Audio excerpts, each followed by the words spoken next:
Yay! It's working. All right. Anybody that's watching the replay here, feel free to fast forward. We're going to take a few minutes to just welcome everybody in. Hi, ladies. All right. Oh my gosh, I'm so excited today. Aw. Okay. I know that there's a few people that are wanting to jump in.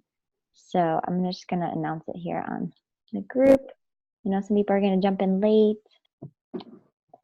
So give it a few seconds, take a deep breath, relax, grab some tea.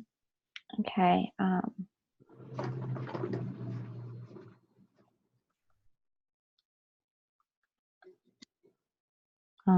Let me just make sure it's all good here.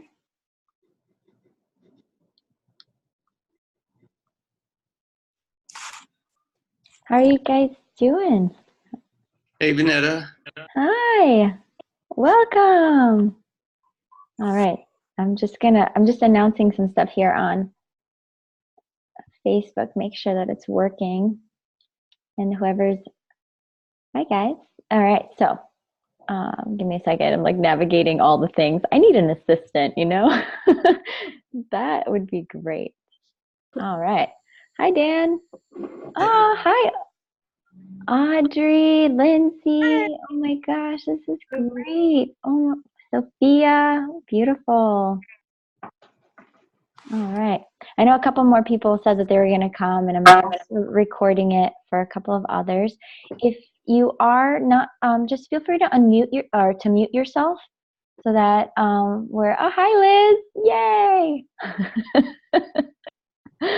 Oh, this is cool. This is really cool. So yeah, everybody feel free to mute yourselves. That way we can all hear each other when we're speaking. Oriana, this is so awesome. Okay. Let me just make sure that I'm just sending the link to few people here that are having a little bit of tech difficulties. We're not going to blame it on Mercury retrograde, but why not? Let's blame it on Mercury retrograde. Hi. Hi, welcome. Thank you. Okay, so feel free to mute yourself, and that would be really helpful here. I'm just sending the link to a few more people. So cool. So go to Zoom, everyone. Am I in Zoom? You're in Zoom. I'm just sending a few people because they're not in the Zoom. They're just on the. Okay, cool. So I'm gonna close out the. I'll just leave this Facebook thing going over here on the side. All right, everybody. Yay! Here we go. 5 minutes in. I know people like to be late. When I teach yoga classes, I try not to start oming with everybody until like 5 minutes later, because you know how it all goes. Hi, welcome. Hi, Chris. And this is great. Yay! Oh my gosh. Okay, so feel free to mute yourself, or I don't know if I can mute you here. It'd be nice to have a side assistant. Oh, here we go. All right, I'm muting everybody. Muting. Cool. All right. 5:05. I used to do the Metamorphosis musings every Monday at 5:55. That was a really fun time. But maybe I'll start that again. It's a really great way to connect with everybody. So, but today we shall be talking about the subconscious mind and dream interpretation. And I'm really excited to dive into this topic with you guys. So, can you all hear me okay? Good? Yeah, awesome. All right, so I recently went to a workshop, and they were kind of talking about this concept of the conscious mind, the subconscious mind, and the superconscious mind. The superconscious mind gets into a little bit of like mystical, mysterious realms that's not very blatant. So we're going to stick with the conscious, superconscious, and we'll kind of like, tickle the superconscious a little bit, but not, go full in there. So, So the subconscious mind, if those of you that don't know, this is a really common analogy that people use about the iceberg, that the conscious mind, what's in our awareness, what we're conscious of right now. Like right now, you're conscious of talking to me. You're conscious of maybe the surroundings around you. That makes up about 4 to 5% of our actual access to our brain. Like, right, we're using our conscious mind about 3 to 5%. And then there's all this stuff that happens underneath that's actually driving our everyday behavior and actions, which is like 95 to 97% of what's driving us and like making us do things is our subconscious mind. And oftentimes most likely we're not aware. If we're not actually sitting with ourselves or really taking a look or diving in or dissecting in, we're not actually conscious of our subconscious. That's why it's called the subconscious. And so I really love this concept that Carl Jung, he's a psychologist about 100 years ago, who started talking about this concept of transpersonal psychology, which includes transpersonal psychology. So I took some notes here I'll share with you guys. Spiritual self-development, the self beyond the ego, so how we identify ourselves. He kind of works with archetypal energies. If this is the first time you've heard of archetypes, maybe kind of like when you think of the hero's journey or a story, there's the mother and the warrior and the king and the evil person. There's these archetypal dynamics, right? They're very one-dimensional type of characters, whereas within ourselves we have many different sometimes we're the villain, sometimes we're the victim, sometimes we're the hero, sometimes we're the feminine, the masculine. So there's all these different aspects of ourselves. And so this kind of psychology starts to dissect and look at what are these different parts of ourselves. And so transpersonal psychology also talks about different peak experiences, mystical experiences, different like trance states, spiritual crisis, spiritual evolution, altered states of consciousness, and different ways to experience the sublime and communicate with the divine. And so my background is, if you don't know, is in psychology, in art, yoga, and visionary and shamanic plants. So I've been diving into psychology for the last 20 years of my life. When I was a teenager, my parents signed me up for kind of a cognitive behavioral therapy program to reprogram my mind. And that was the first time that I started accessing to this aspect within my own consciousness, and that I can actually shift and change my mind. There's a thing that people say of how don't believe everything you think. Many people allow their mind to just kind of possess them and use them. And as opposed to actually starting to take look at your mind and observe it, what is my mind saying?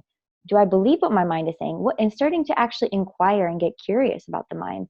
So I've been doing these kinds of mindfulness practices for about 20 years, and it really created such a huge shift in the way that I interact with the world, and inspired me to actually study. Oh shoot, froze here. It actually inspired me to study psychology as my major in college, and then art has always been a form of therapy for me, because sometimes symbolism, and which is why dreams work in this way, symbolism communicates way more clearly sometimes than words can talk. And talk therapy, I feel, can be very limited when you're in a psychologist's office and you're just talking. It can be really powerful, but also sometimes moving or expressing in other ways helps you access the subconscious mind. And so, which is why visionary plants are really powerful, or meditation practices that open up your, quote unquote, third eye or your imagination. You can access the symbolic realms of the psyche in this way. So then yoga and meditation is kind of a merging of a lot of this stuff. Mind, body, spirit practices are, yoga is so much more than the asana practice of just like getting your asana in shape, you know what I mean? But it's like getting into the mindfulness. Ultimately, the physical postures of yoga are so to prepare you to be able to sit with your own consciousness and to examine and to wield the tool wisely so that you can really use it in a way that's effective for your life. And so, so today I wanted to share about dreams. It's a really fun way to start to explore the language of the subconscious mind. Oftentimes we're not present to some things that might be happening underneath the surface of our awareness. And when our consciousness is turned off, right, or when our awareness is asleep, the mind starts to communicate. It's all of a sudden it's free reign to communicate things that maybe we haven't looked at or we haven't chosen to look at. And I don't know if you maybe kind of wave or say if you've been having dreams or you like have some crazy dreams lately. Dreams are such a great way to start to look at, hey, like what's going on here for me? Let me start to analyze some of these situations in my life. And something that I really recommend is having your journal, having a dream journal right by you so that you can catch it right away. Like 3 a.m. last night, I woke up having this dream of being chased by like a group of dudes. It was weird. And so I'm not going to go into it right now, but I had to right away write it down to remember the exact experiences and what was going on there in that situation. And so yeah, I want to kind of dive into a really fun little exercise with you guys because I think it'll be fun to play with this dream realm kind of space and working with the symbolism. Sorry, I'm a little nervous. I'm just going to acknowledge that right now. I'm like sweating in my sweater. But this is good. Sometimes you got to push yourself past your comfort zone, and everybody here is super rad. So I know I'm amongst friends. It's just sometimes speaking is public speaking apparently is the biggest fear beyond death. If you guys didn't know, I'm like my ego's dying right now. I'm being reborn as I speak with you all. Okay, so let's play a little game. And some of you, I know Liz has maybe done this, but it's been a minute. So we're going to do a little visualization to sort of explore the way that the subconscious mind, the subconscious mind works in the form of symbolism. So I want to also note something here before we start. Symbolism, there's collective symbols, like the dove. We have collectively programmed the dove as this symbol of peace, right? Or sometimes I think I get frustrated because certain symbols have been demonized, like the snake. Personally, I love snakes, but in our mainstream kind of religious indoctrination with Christianity, the snake has been demonized as a symbol of evil or mischief or, something that wasn't something pure like the dove. And there's all sorts of ways to interpret symbolism. But I just want to take note here because there's certain symbols that are collective symbols that is very much like we talk about blood. A lot of people are going to say like, oh, wow, that's pain. But then there's also, or a tree, right? Like tree could symbolize life. But to somebody, maybe they had a traumatic experience of something happened with a tree. A tree got struck by lightning and their baby was sitting by the tree and you died. I don't know, something traumatic. And so trees to them symbolize personally something really scary. So it's an interesting way to observe how we have these collective symbols and we have some individuals, the interpretations of symbols. So I'm just gonna lead with that and guide you guys on this little meditation where we get to explore some symbolism. So feel free to take a seat or chill out if you're walking around for a few minutes and take some deep breaths and close your eyes. And allow yourself to drop into your breathing. Really drop your awareness into your breathing. Notice how your breath is starting to deepen and lengthen your breath. Calming your nervous system. If your mind has wandered, bring it back.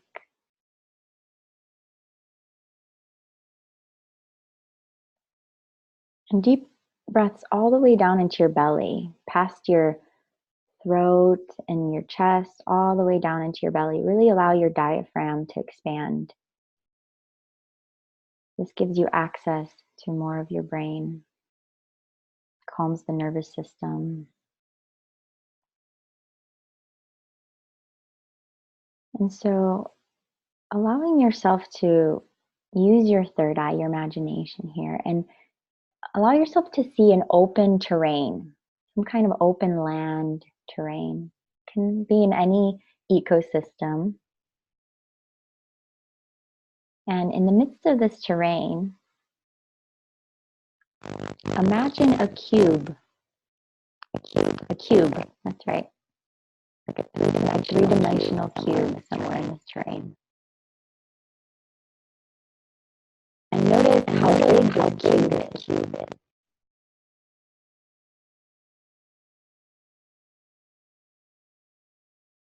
What is the texture of the cube?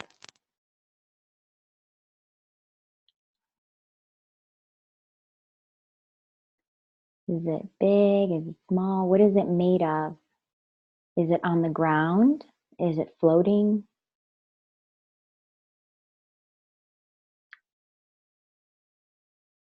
So really seeing the cube and its contents. And around this cube somewhere, notice a ladder. What is the ladder made of? How is it interacting with the cube or not interacting with the cube? How big is the ladder? Is it leaning or standing, or how is it positioned? And what is it made of? Is it strong? Is it rickety?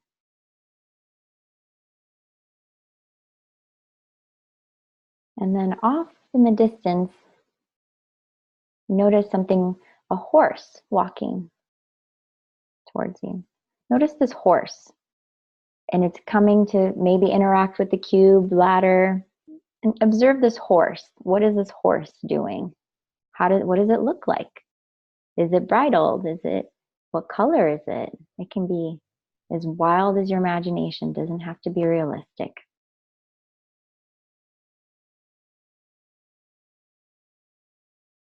Observing how the horse interacts with the cube, how it interacts with the ladder.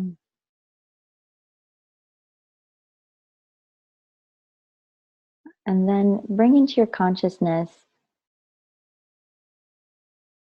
flowers of some sort.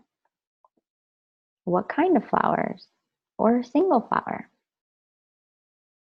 What are they alive? Are they sprouting? Are they blooming? Are they dying? What does it look like? Are any of the other elements interacting with the flowers?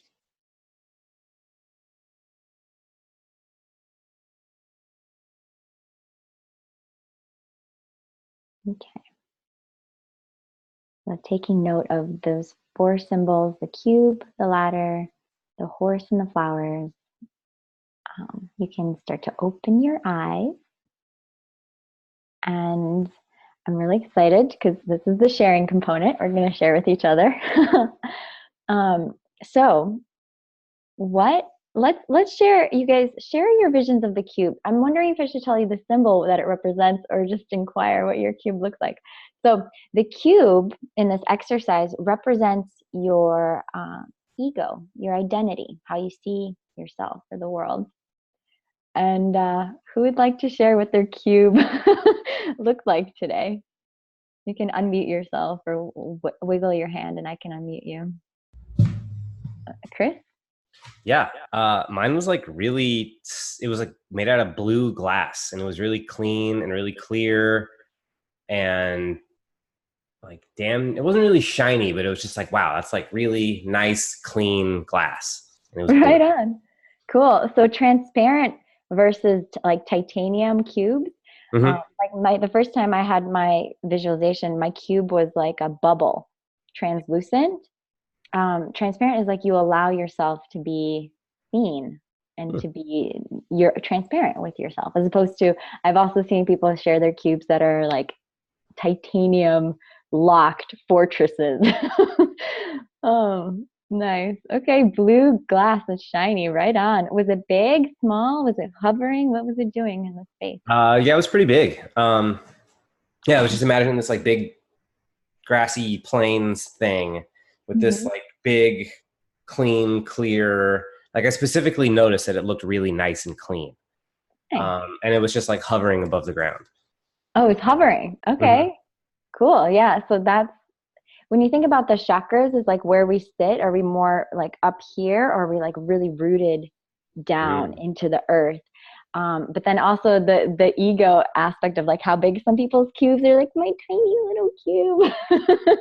And then some people, it's like with some of the stuff we've been talking about, that makes sense, like to me actually, that you're like, my cube has presence, like here with the way you've been stepping out. That's awesome. Right on. Cool. Thanks for sharing that. Mm-hmm. All right. Who else would love to share their cube?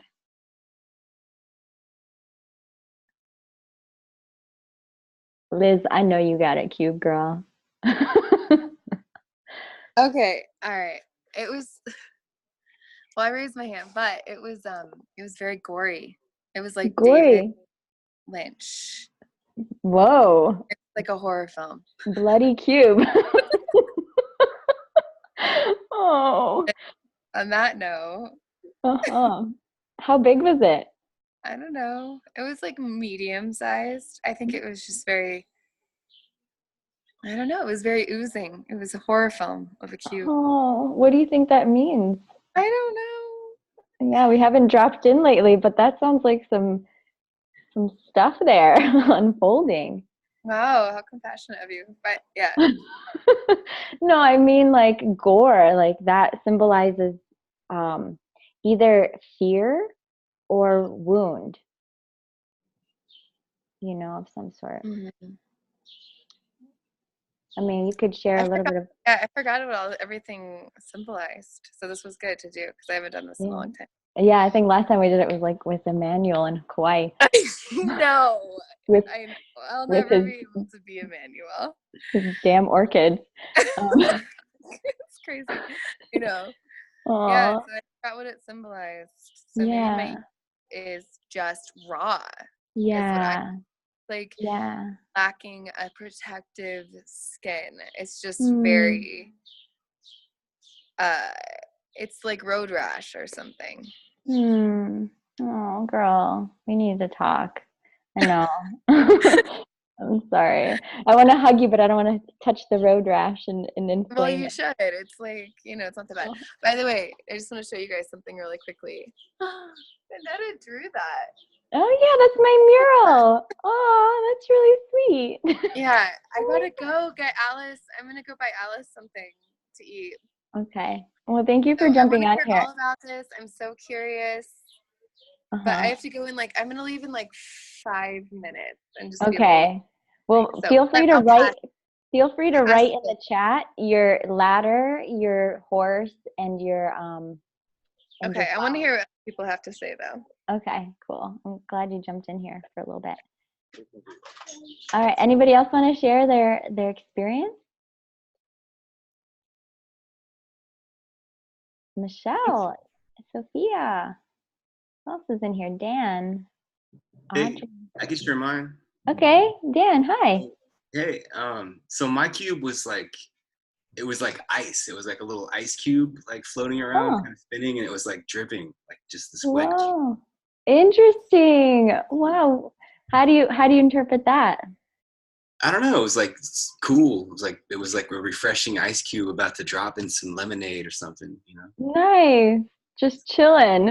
I'm Yeah. just right, I love that. Just chilling. Oh man, I could use some chill right now.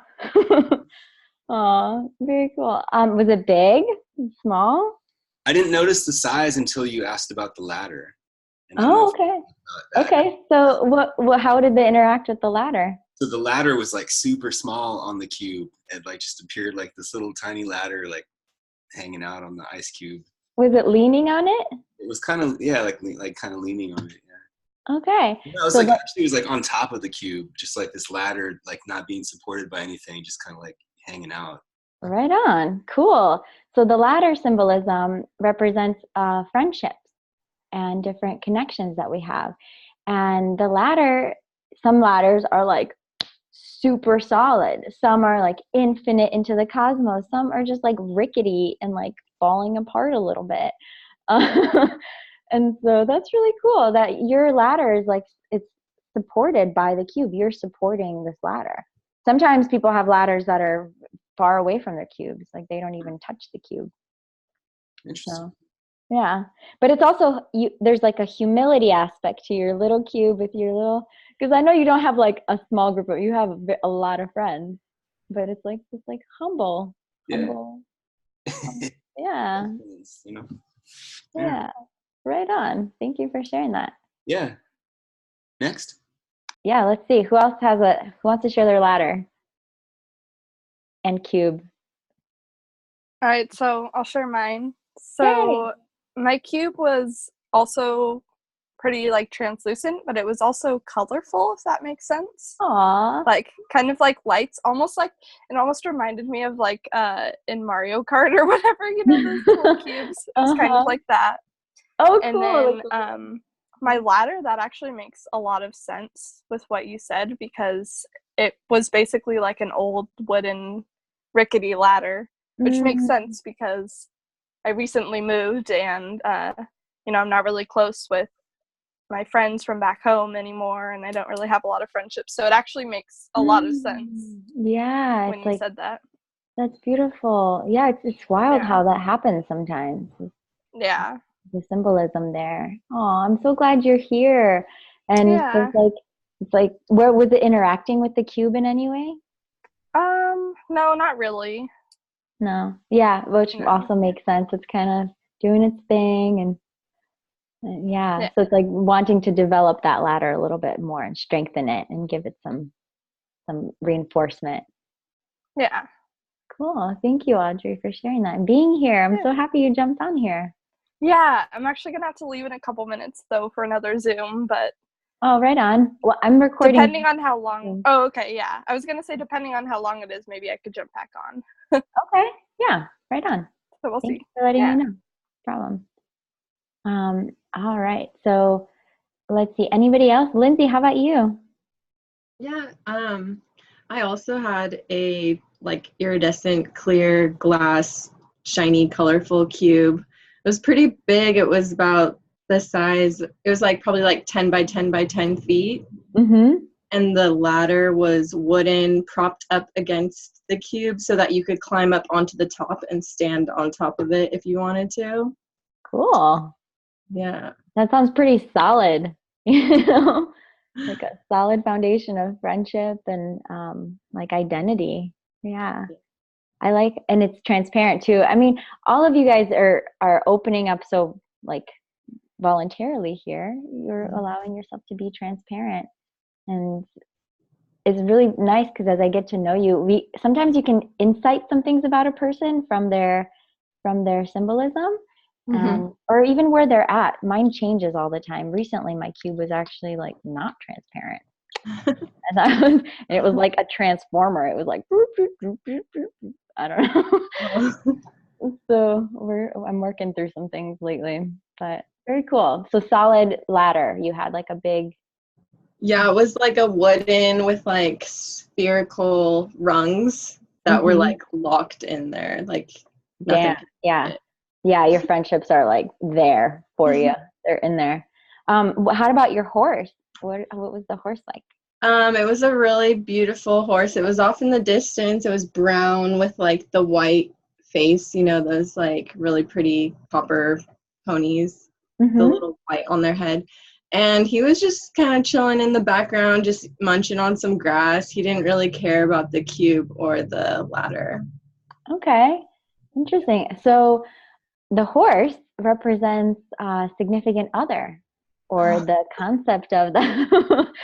And so it's fun to see what we envision if you have a partner, if you don't have a partner, just kind of how was it bridled or unbridled? Unbridled. Yeah, freedom. So how does that sit with you? It's like the horse. Well, I have a partner, but I've wanted to not have a partner for the last while, and it's been a tricky time with our relationship and the amount of space that I hold for him that I don't really necessarily want to hold for him anymore, but he's it's an interesting topic, but the symbolism sounds very on point at this point. Yeah, kind of interacting with his own world, not necessarily by Yeah. the super ladder. Yeah. Yeah. Yeah, that makes sense. Yeah, I'm sure we'll dive into it a whole Oh bunch yeah. in the Oh yeah. yeah. Aw, You're right on. Thank you for sharing that. No problem. Anyone else? I don't want to call you guys out, but I kind of want to call you guys out. How about you, Michelle? It's so good to see you on here. Hi, Vanetta. Hi, all. Hi, So are you in Costa Rica? I am. And Oh, I'm imagining I missed a meditation. Did I miss the meditation? oh, yeah, it was a little visualization Great. of imagining a cube, a ladder, a horse, and flowers. Ooh. Well, I was just listening to the first. I heard a cube and a ladder, and I saw a Rubik's cube and a metal ladder. Just like a Nice. paint and propped up against the other. Okay. And, yeah, it's so sweet. This is a beautiful practice. Thanks for letting me be a part. Oh, absolutely. I'm so happy to see you on here. That's really cool. I like the Rubik's Cube. Those are like when you're solving puzzles and you're very like figuring it out, you know? Yeah, which you juggle a lot of with what you're working with. I like puzzles though. So. Yeah. And then the ladder being this like titanium ladder that's symbolizing friendship. It's this solid foundation, this pillar that you can really lean upon, and knowing the community that you have, that makes a lot of sense for seeing that. Very cool. And then did you have your horse, a horse somewhere? I'm imagining one of our horses. She's beautiful and unbridled and over there in the mountains. And though it's interesting because I don't know her really well. She's the youngest of our horses, and she's timid, and we're just getting to know each other a bit more. Oh, interesting. So when you connected it with the partner, it was interesting for me. Mm-hmm. Yeah, it's like getting to re-know your partner and like rediscover each other in these different ways. If there's aspects within relationships, sometimes you're like, oh, I know who you are. We've been together and like solid, but it's like, let me also get curious about you and like let's create a new level of intimacy and depth here. Right. And one of our newly teenaged Kaz has just gone to camp. And so, my partner and I get to spend more time together. So this is a good time. It's perfect. It makes sense. Yeah. Thank you. Yeah, you're welcome. Thank you for sharing. Cool. So did I see Ori in here? I invited her, but I don't know if she's in here. Okay. So anybody else want to share? If not, I'll go into flowers. So flowers represent the concept of children for future generations. And anybody see some flowers popping up in their lives? I did. You did? Yeah. They were like, I want to talk about my horse first. Okay. Like the horse just kind of like came in like super casual. It was like this friendly horse, and it like wanted to eat the ice cube. Right on. It was good. I want to eat that. And then the flowers just kind of like appeared on the horse's head, and it's like a Looney Tunes cartoon horse or something. I don't know. It almost made me laugh. Cool. Yeah, just like playful horse. Yeah. Yeah, and definitely carrying flowers, bringing it, and is that something that you want in your life? Is a horse with flowers on its head? I mean, a partner with children. Yes, I do actually.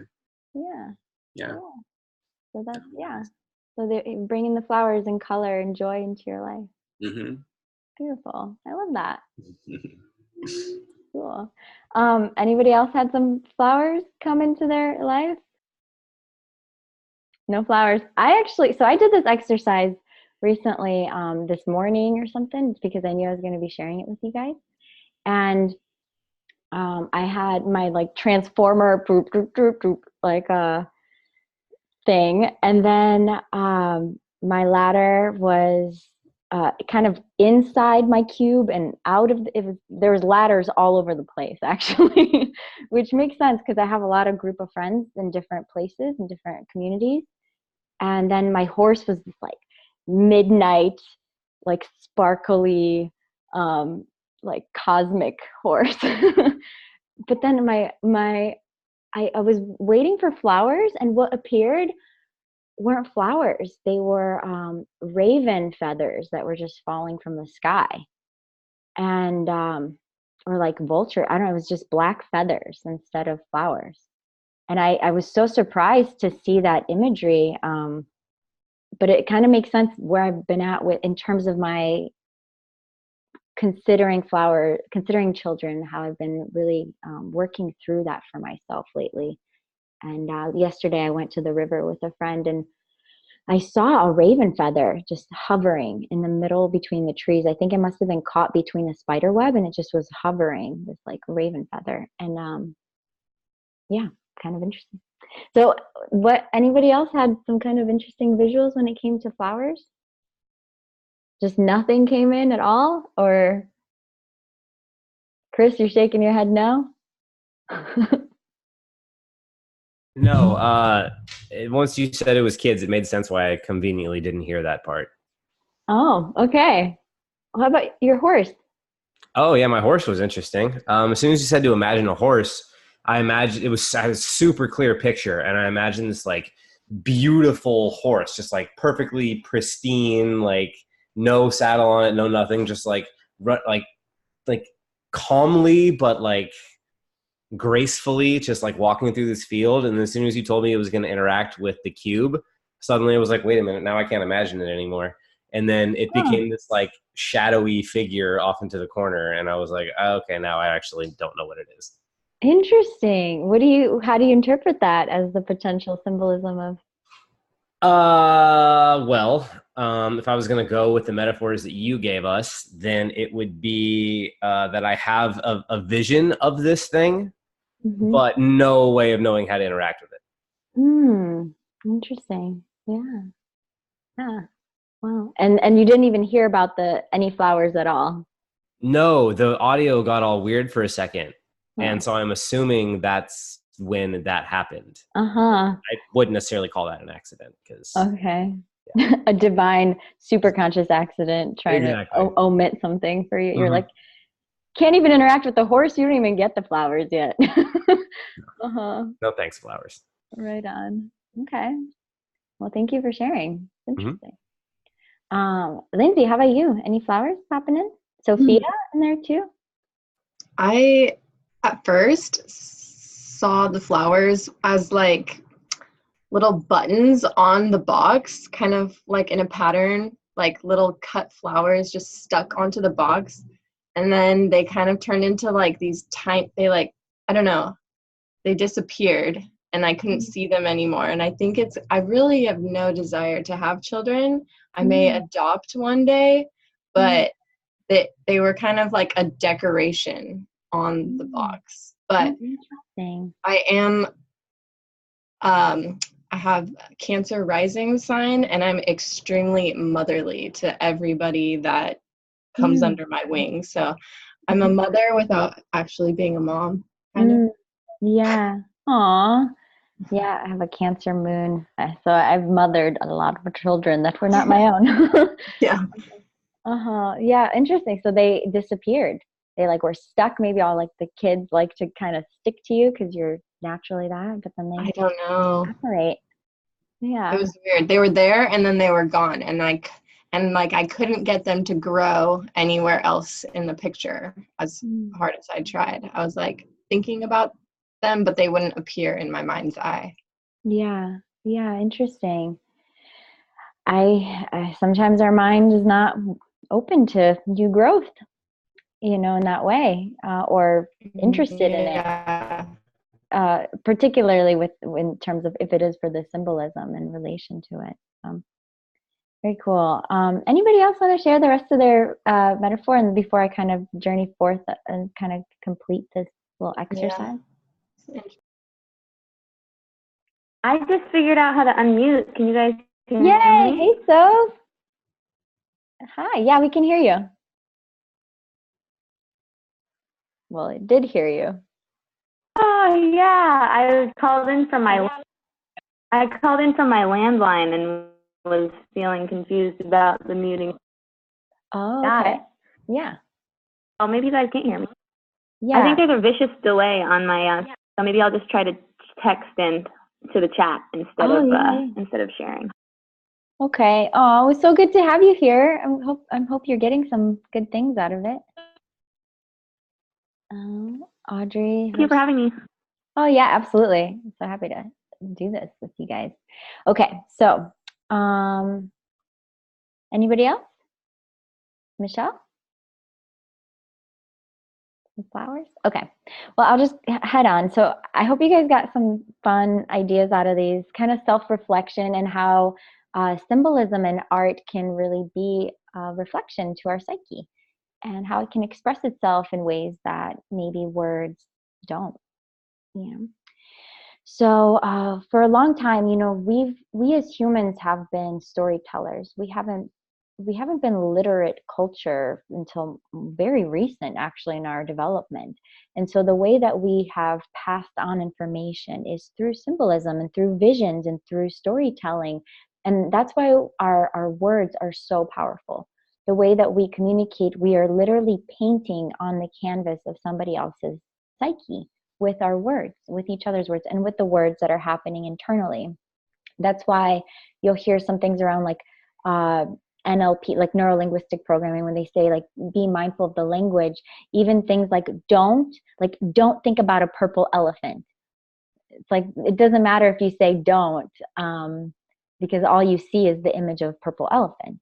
And so being really mindful of the words that we're using with ourselves, like stop being a whatever swear word you want to use for yourself, that swear word pops in. So rather than saying to somebody what you want to see them stop doing, you could actually say like, please be kind to me right now. Please, let's, and so really utilizing the language wisely in that way, and what we want to see rather than, it's important to address the language where like, this hurts, let's talk about this, but this is what I want to see in my life. And so using language wisely, I really believe that words are magic.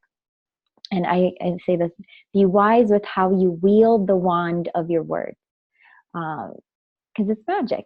You're really planting ideas and concepts. And that's sometimes how we have to be very careful with who we allow into our consciousness and who we allow to play around in there. That's why I'm very cautious around certain psychics or people that claim to have a sense of authority and power in this mystical realms, because it can be really dangerous to Franny, oh my gosh.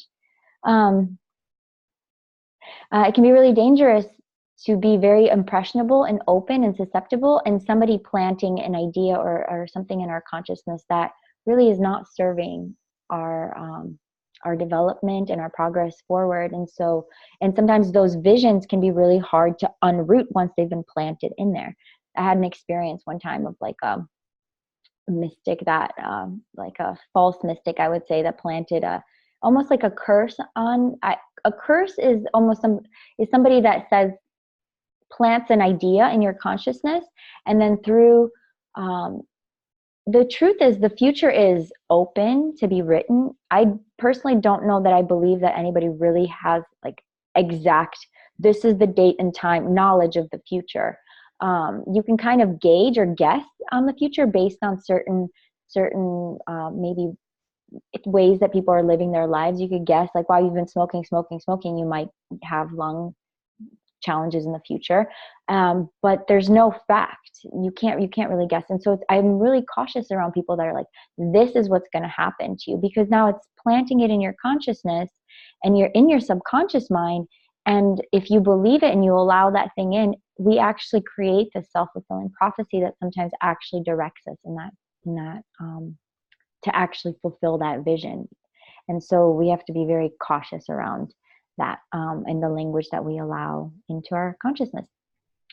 Dreams are something that shamans have worked with for millennia.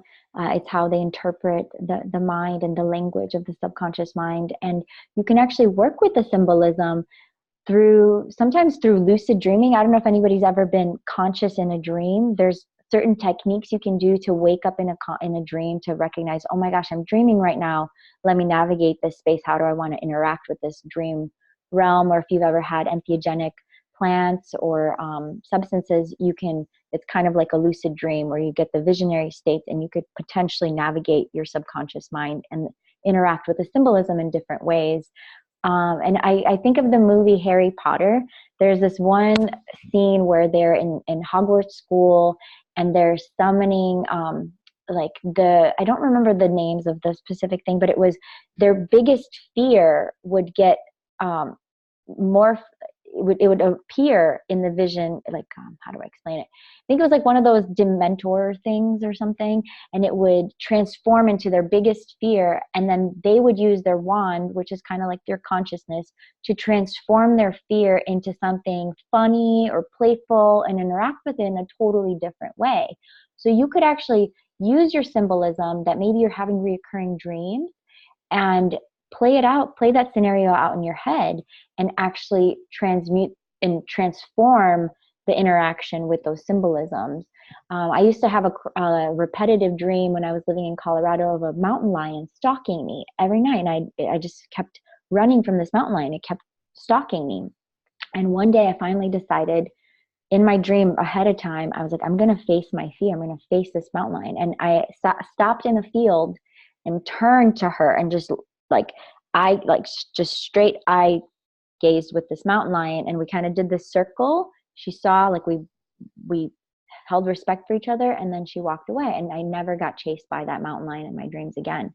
So I think that there's ways we can really work with that symbolism and transform it.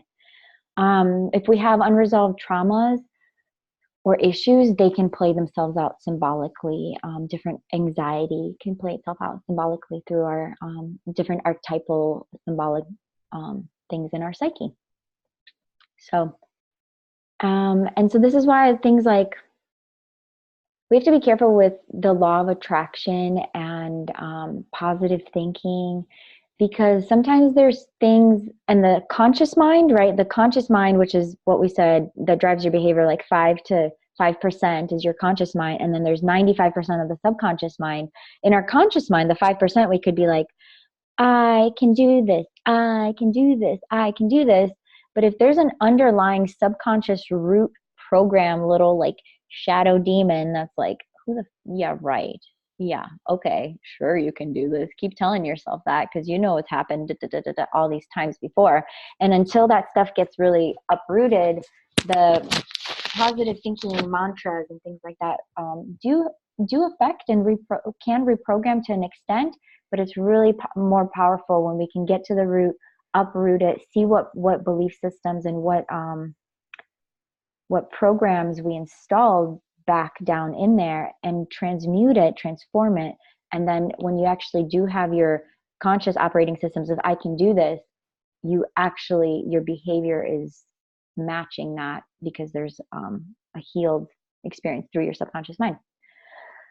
Okay, so yeah, you could be doing all kinds of things rationally, but if something is in your subconscious mind, it will create the results to prove it.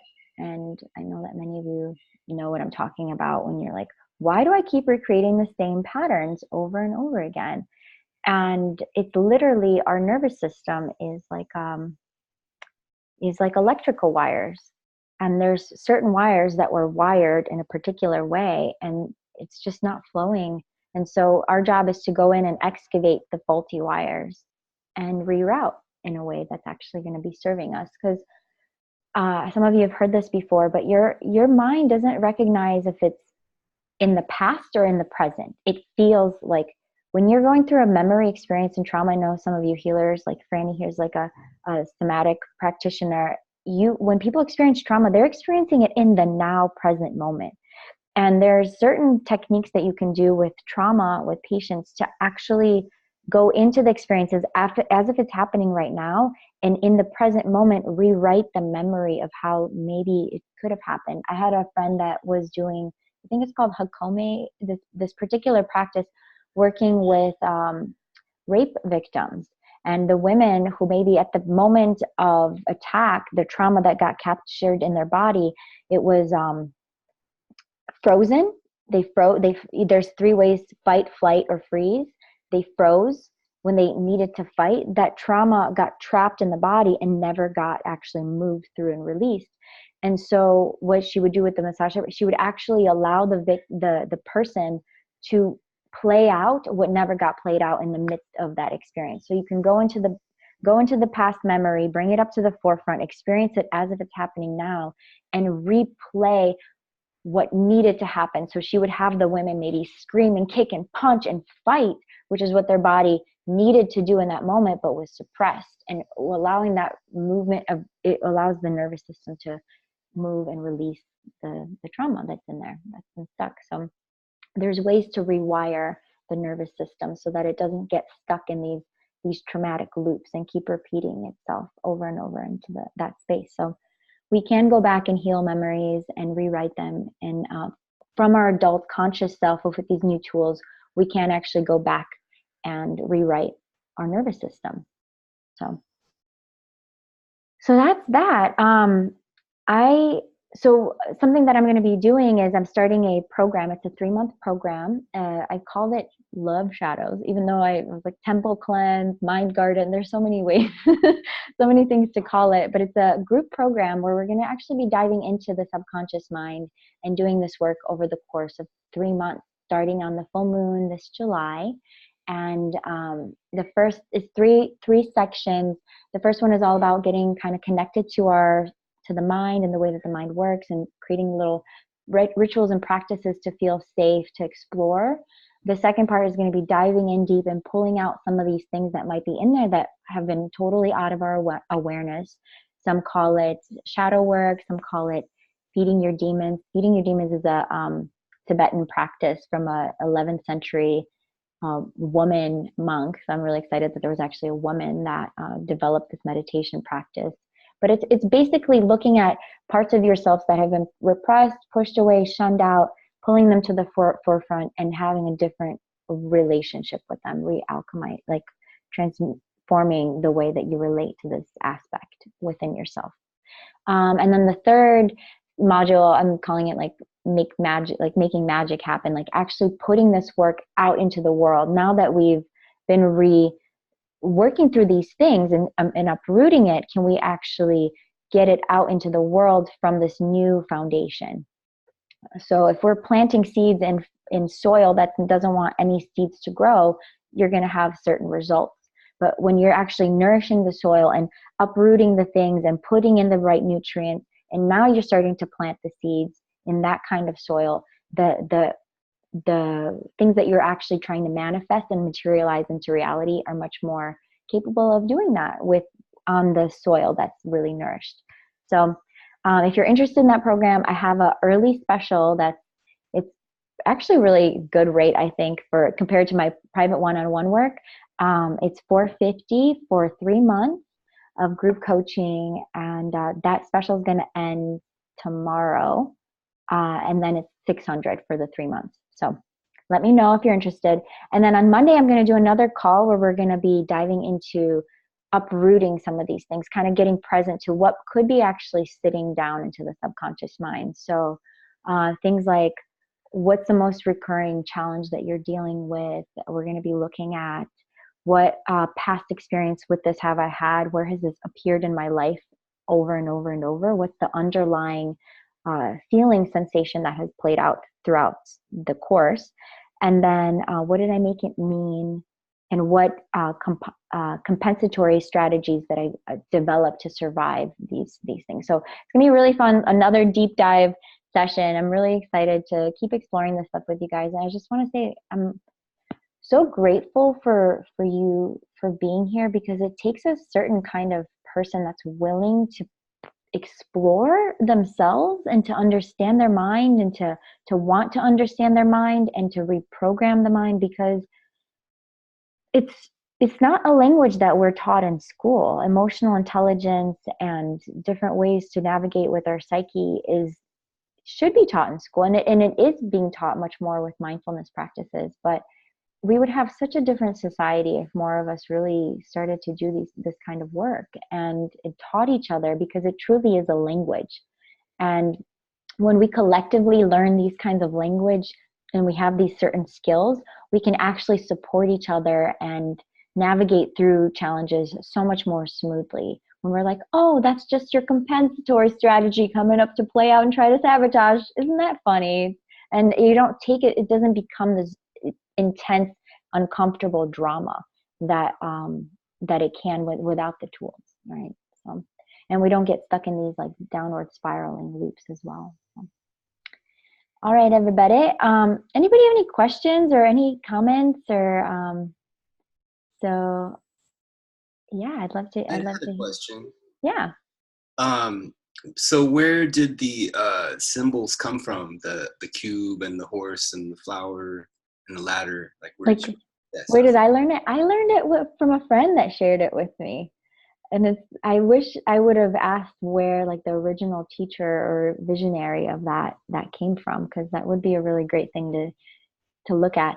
I really like looking at dream dictionaries and things like that. And I find them really fascinating because, or even things like animal spirit cards, because there's certain like meanings that we have placed upon certain symbolism. And it's just one potential interpretation. The cube as our ego, it could represent other things. Like you might have a cube appear in your dream and you'd be like, well, what does that cube mean to me? So when you're actually interpreting a dream, you could look at the symbol, but you could also look at how you feel around that symbol, like the feeling sensations and the dramas, interactions. That also can be really revealing to ourselves and what it could mean for our psyche. But I don't know the original creator. It was a friend that passed it on, and so I'm passing it forward. It's a fun game also to just kind of explore into the unique personality of somebody that you just met. Yeah, try it out on your friends, see what they come up with. It's a fun party game. So thanks for asking, Dan. Anyone else have any other questions or comments before I close here? I want to honor and respect your guys' time here. I've been here for an hour and really appreciate you taking the time to do that. I have not been reading the comments in the chat. I just realized. So, yeah.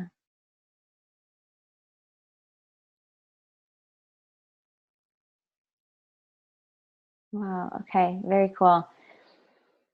So all good? Nobody, no more comments? Okay. Fran, hi. Thanks for jumping in here last minute. I'm going to share with you this little exercise, the cube and the things. I think you'll really appreciate it. Yeah, Soph just reached out and was like, did you miss that? I'll help you. But I did want to offer something that came to me when you were talking about the sympathetic nervous system with the fight, flight, or freeze. Mm-hmm. So the way that I think about it is like the autonomic nervous system has two branches, the sympathetic and the parasympathetic. And the sympathetic is fight, flight, or freeze.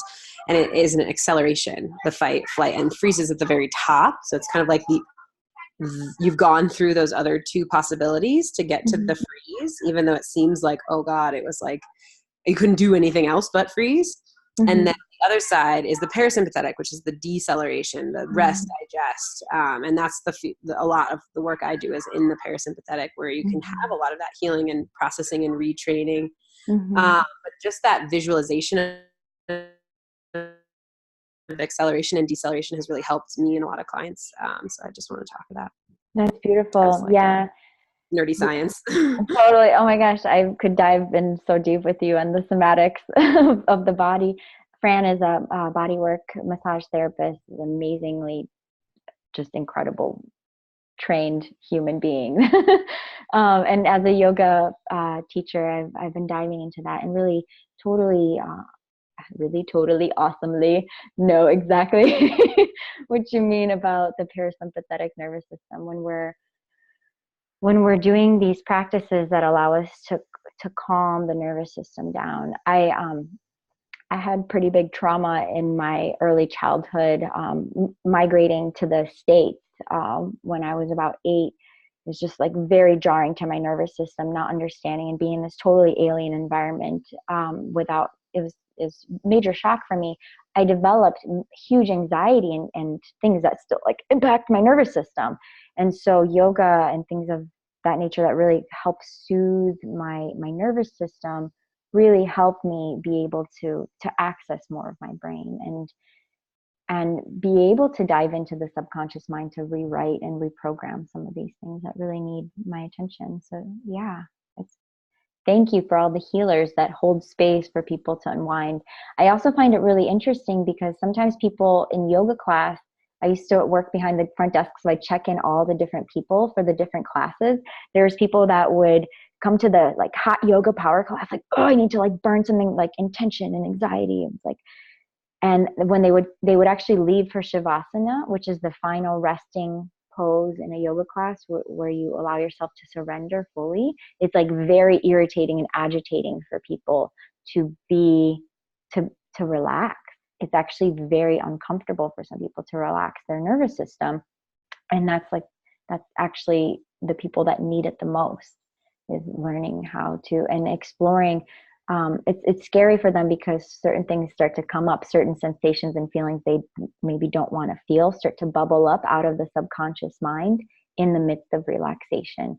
And it's really helpful to have a guide or somebody that can be there to inquire what's coming up for you, what's in the way of surrender and peace. And so, yeah, I'm incorporating a couple different exercises throughout the 3 months, some meditation practices, a little bit of yoga, restorative yoga, so that we can start to develop a relationship to ways that we can actually train our nervous system to relax and calm down and explore more of it. I also love the concept that our brain is not just in our head, it's in our entire body. And memories get held in our body. We can release it from exploring the body as well.